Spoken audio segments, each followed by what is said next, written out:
Sir, isang pasasalamat ng PNP na walang ano pang namumong tensyon simula sa pagitan ng pulis at mamayan, at ang ating mga kababayan ay talaga namang malaya nila na ipapahayo yung kanilang saloobin at peaceful naman siya simula ngayon hanggang kaninang umaga maging sa area ng exercise. So, as of now, generally peaceful po ang sitwasyon natin.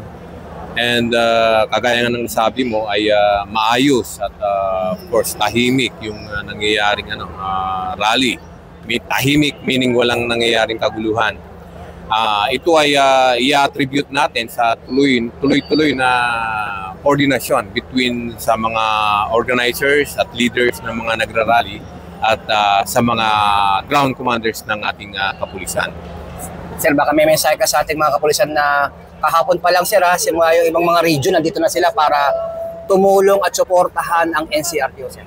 Sa ating mga kapulisan na na-deploy, tuloy nating gampanan ang ating tungkulin. At ang paalaala ng ating Chief PNP ay dapat i-observe natin ang maximum tolerance.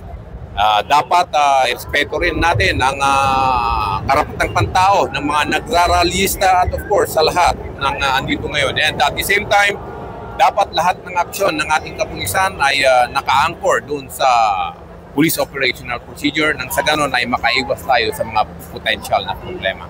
Ako po ang inyong Police News Network Correspondent, Police Chief Master Sergeant Mauricio Bonilla Ruiz, alagad ng batas, taga-taguyod ng Balitang Pulis. Police News Network, alagad ng batas, tagapagtaguyod ng Balitang Pulis, sandigan ng mamamayan, patnubay ng katotohanan.